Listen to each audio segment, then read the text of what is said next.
How would it feel to have a thriving fitness business and have the freedom to enjoy life at the fullest? Well, that is exactly what the Trainer Revenue Multiplier Show is going to give you. My name is Matthew Park. This is Jamie Filer. Hey guys. And we are here to serve.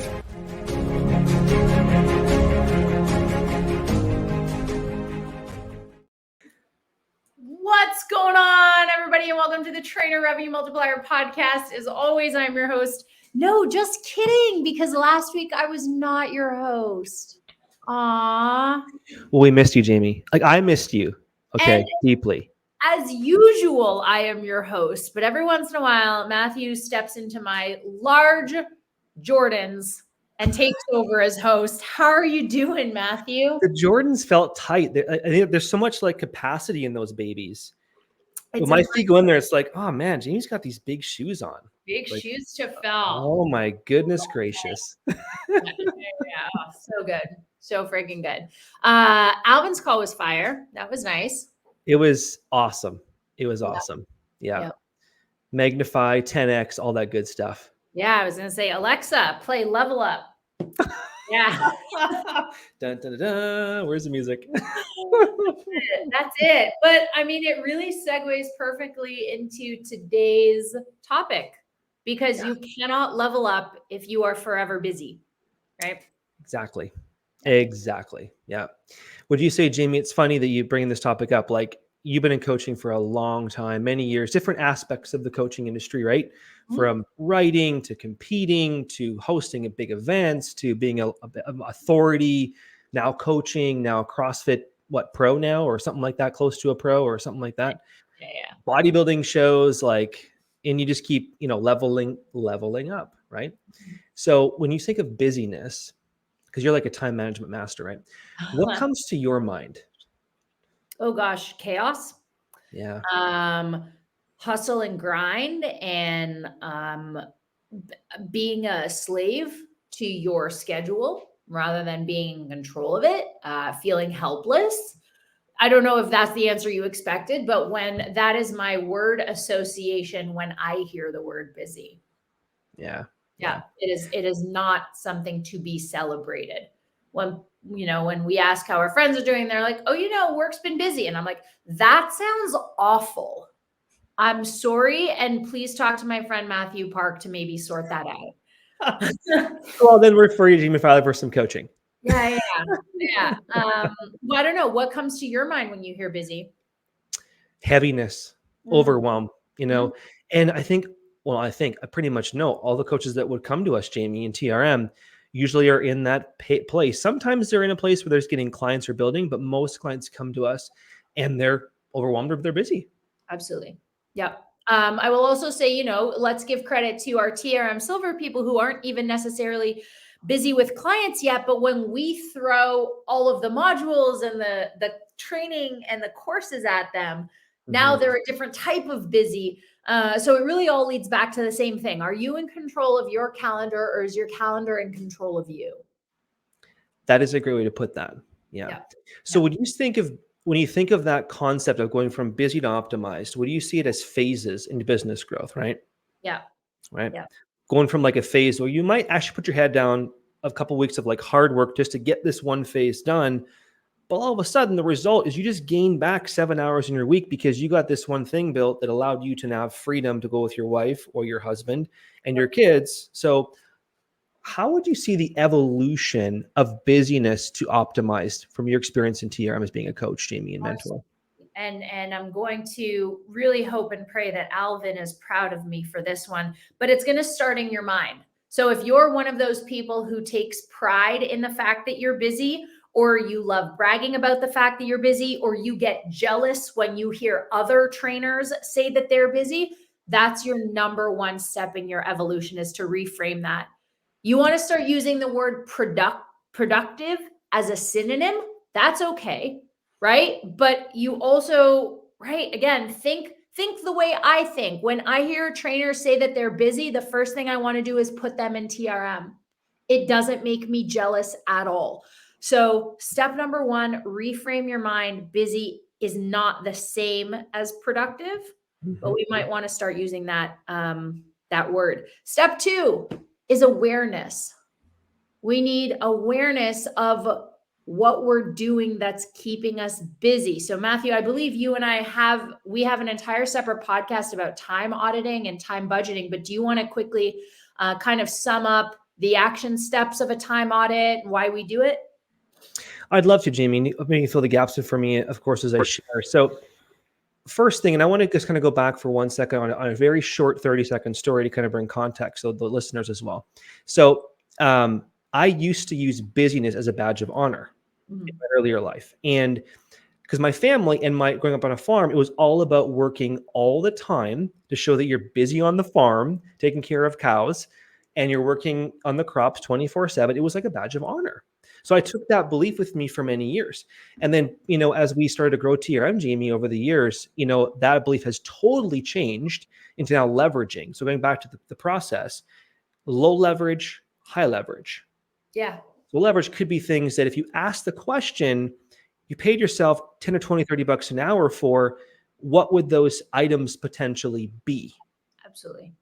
Yeah. Whatever that could look like for you. Then on the other side, you pay yourself, $100 or $200 an hour or more per hour, right? Whatever that looks like for number wise, what could those things be that are high leverage activities in your business? And you might do this phase like right now on this podcast. In a year, maybe that changes and all of a sudden you do new activities, because as you evolve your business, as I want to talk about on the call today, every new level is a new devil. Yeah.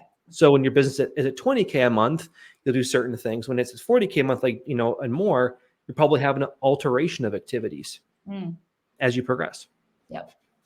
100%. So from a practical perspective, what can you take away is do a time audit, friends. So is as attune with your budget, monetarily speaking, as you are, what money is coming in and what money is going out. Do the same thing with your days, because we can always make you more money, but we can't make you more time. So it's important to know where you're spending it. What we suggest is from the time you wake up till the time you go to bed, every 30 minutes, stop, drop, and write down what you're doing.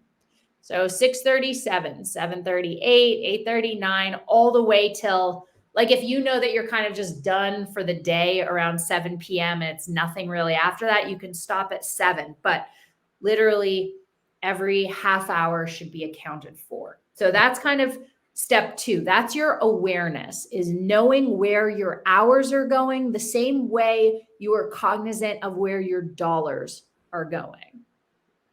Agreed. Anything you'd add to that, Matthew? That's really good. Now, if you're someone, of course, that has kids in a family and, you do this exercise, you're like, okay, I have clarity. I'm aware of my time. And you've got maybe a family of 1 kid, or you got 3 dogs, or you got 5, whatever you've got in your family. This may not go as planned every single day to some extent. Yeah. But as you mentioned, if you know your awareness of what activities you're doing, you can work towards optimizing that with a family, right? Which may not be perfect, but it's going to be really good as you have boundaries. So maybe as opposed to being at home when you have your kids or your dogs, maybe you go somewhere else that's quiet on that 4-hour block to do what you discussed or worked on with your audit.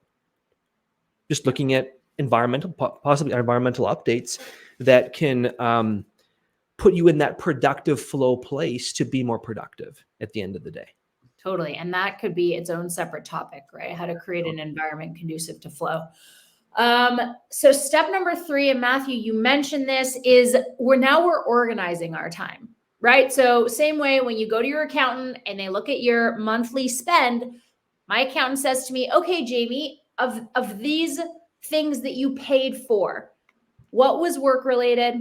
What was entertainment? What was self-care, right? We divide our budget into categories. What did I pay for? Uniforms, payroll, marketing and advertising, right? Like any supplements, right? Every dollar is categorized. You want to categorize your time. So once you finish 2 or 3 days of time auditing, things are going to fall into one of 3 categories in your business. Strategic, that's you working on your business. That's you writing Instagram copy. That's you going to a business networking event. That's you coming up with the next product you're going to launch. They can be tactical. That's you working one-on-one with a client. That's you Facebook ad. So anything where you're working in your business, you're right there in the weeds. And then the third category, of course, is self-care. Because as Matthew said, I mean, you could have a family of real babies, you could have a family of fur babies, you could just be solo, which is so great. What time are you taking for yourself? Mm-hmm. So anything to add for that part A? That was super good. So, Okay. Gene, let me ask you this: how would you put on a graph, right, between those three categories? What would it look like as far as the pie chart? Gosh, I don't even, I mean, you said it kind of at the beginning of the call. There are going to be seasons of your business. Yeah. So I can give you a pie chart whereby right now, Katie and I are much more strategic, much more tactical than we were strategic, because in the season of summer, it was a little bit slower. So we worked on strategy because there wasn't as much tactical to do. And then self-care, we always tried to do, a third. That's a non-negotiable, but so let's say 33%, but sometimes, my gosh, there could be days where I'm like 40% tactical, 30% strategic. There could be 80-20. Yeah, it really just depends on what your business needs from you as a CEO. I like that. Yeah. So, which actually is kind of nice, Shane, because we've actually laid out the groundwork of things you can be doing to become aware of the time. So now, if you're taking all those tools and do the exercise that Jamie's mentioned about, or we mentioned about regarding the tactics, now start planning your calendar around those aspects, right? Yep. So obviously, if you wrote it down, you know where you are, then maybe you write down now what you want it to look like as stage 2. Say 3 obviously is now planning your week, where you start to put these categories into motion, and then doing your absolute best to guard the times that you can, and then evaluating like, how was my week? How was my day?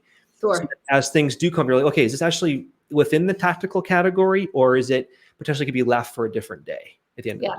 Yeah, absolutely. Absolutely. And then I would say number 4 is optimize. And that's okay. So going back to what you said, Matthew, and you were way ahead with your high and low leverage. So guys, great example. In December, I'm going to Scottsdale, Arizona for another business mastermind. Booking my flight and hotel to Arizona. That's tactical because it's business. I have to go. That's where it's where the group, right? It's where I'm learning. That is a low leverage activity for me. That is not something that I would pay myself $150 to do. So can I find someone, whether it's my wife or like my VA who I pay $25 an hour to, can I give her my Delta Sky Miles card and say, hey, Sarah, I need you to put Katie and I on a flight to Scottsdale this day and this day, use Expedia, save me money, and here's the hotel we need. Right? So that's one example of a tactical that I don't want. A strategic, again, maybe you want to run Facebook ads, but you don't want to run Facebook ads. Go hire our friend Alan Miles to set it up for you, right? Go pay someone because you're like, that is not at all within my wheelhouse. I'm not good at it. I'm probably going to muck it up and end up losing money. I'm going to pay someone who's a genius at it to do it. But Matthew, this podcast, right? It's in my calendar every Thursday at 12 or 12:30 p.m. Eastern Standard Time. This is high leverage.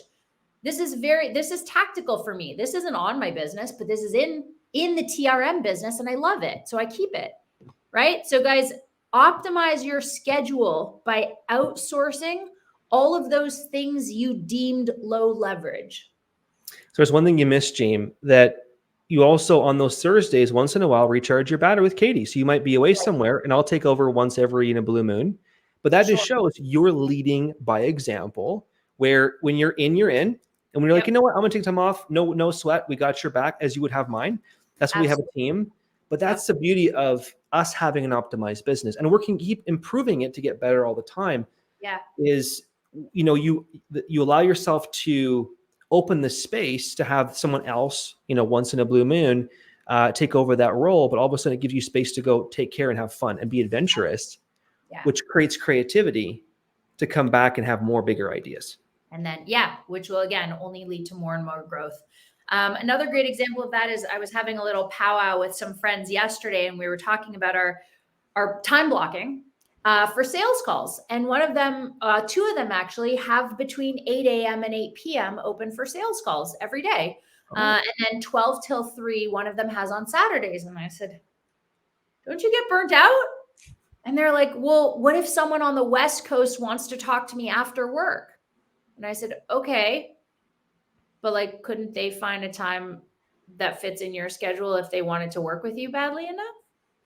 Right? I mean, I had a call with someone in Australia and I think it was like 10 p.m. for them, right? Like if someone wants to work with you, they'll work with you, but those people are taking sales calls at 6 and 6:30 and 7 and 7:30 at night. And that sounds awful. Oof. Right? That's busy. Yeah. That's so busy. So yeah, another great example. That's again, not to say a sales call is definitely strategic, right? Work on our business. But it's also high leverage. So you have to do it, but not at the expense of your self-care, right? I like that, James. Yeah. Yeah. So I think that's really important to acknowledge. Step away when you need to, set boundaries when you have to. How would you look at now the next phase, which obviously is incorporating systems now, right? So systems in certain areas, we kind of went over time, went over scheduling boundaries, which is beautiful. Now let's go to systems. So what parts do you believe are important things to have systemized that still keep personal but automated, that allow you to give you freedom with your busy, going from busy to an optimized business? Absolutely. I would say, anything that you have to do twice. Anything that's low leverage, but still needs to get done. So for example, onboarding. Onboarding isn't necessarily low leverage because of course that sets the tone for how your entire client journey is going to go. But do you have to send the email from jamiefilerfitness@gmail.com every time you take on a new client? Absolutely not. That's where a system comes in, right? They're going to get a text message. They're going to get an email the next day. They might get a kind of like a mock phone call plus another email, client testimonial, right? Your VA is reaching out to them on Instagram, making sure that the onboarding went smooth. I think that leveraging other people and systems is the next phase once you determine what's high and low leverage. Agreed. Yeah. Agreed. Yeah. Again, even a perfect example, right? Like paying for first class for the TRM engine, because everything Laurent does for us is in our wheelhouse. Leave the client nurturing to you and your assistant coaches. Ask Laurent to set all things engine related up for you, and also fix all things website related for you, right? Jace's win was Laurent today. He said, by having Laurent make me an epic landing page and website, it's freed up my time to go build an entirely new gym, right? So Jace doesn't have to worry about whether this link is working and this funnel is cohesive and whatnot. He's just like, BRB, making more money while Laurent fixes my stuff. I love that. What I like about what you shared there, Jamie, is how, Jason's been in TRM now for literally 2 years, and he's always looking at ways to advance systems, right? So everything you improve on, whether it's your funnel, Jamie, or improving your CRM systems, or whatever you do on the back end with Laurent, every small change can equal 1 or 2 hours back a week. And it may not be money, but it's more of a time. And all of a sudden, boom, those 2 hours you got back, you can now finish work early Friday, hang with Katie for dinner, and you still got 2 more calls booked because your landing page funnel was more dialed than it was manual. Absolutely. That one thing. Yeah. Yep. So if I were to, so again, you just brought up another great point. Number 6 is reevaluate, then go back to number 2. Say you've been running this new process where you're leveraging people and systems, and it's been 3 months or 6 months or even a full year. It's time to do a time audit again. And now that you're kind of in a different role, or maybe even a different seat on the bus, or you have other people in seats on your bus, go back to awareness of how you spend your time. Yeah. Agreed. Totally agreed. And that bus, it's funny, Jamie, that bus almost comes in, like I say, you start growing. You've been growing fast. We're growing fast in TRM. And there's a point where like, okay, now it's time to reevaluate. Where can we start to put things better over here, improve things over on this side, which is all part of every level is a new devil in the business. But I think it also comes through the humility as a entrepreneur CEO of our business. That's okay, James. No worries. We're on a call. It could be my kid. It could be your dog. Don't worry about it. All right. Great. It happens. It's called life. Is being vulnerable enough, as we saw in today's talk with Alvin, to, you know what, I got an issue. How do I fix that? You know what I mean? Not let our ego say, oh, it's good enough.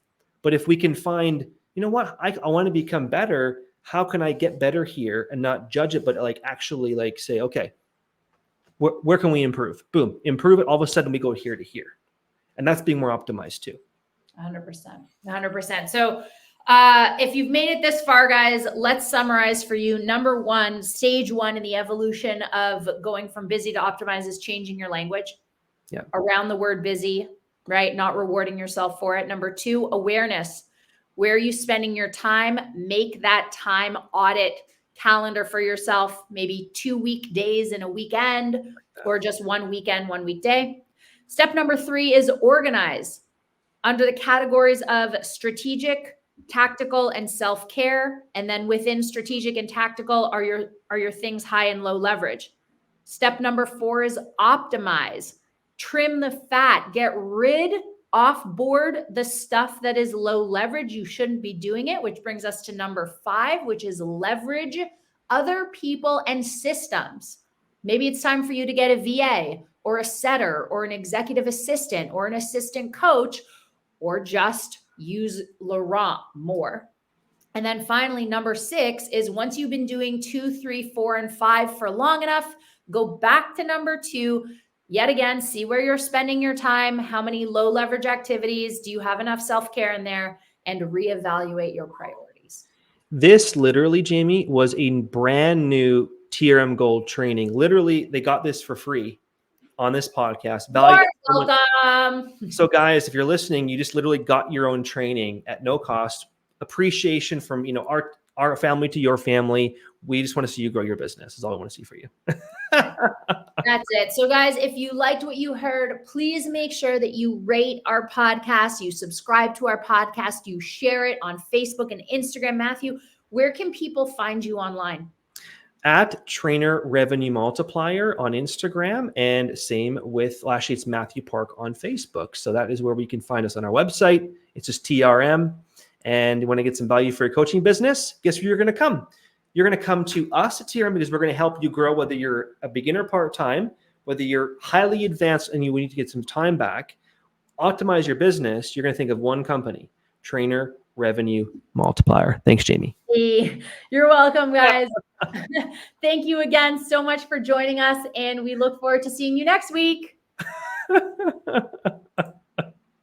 little sales pitch at the end, but hey, that's okay. I loved it. You know, got to plant the seeds, right, Jamie Meister?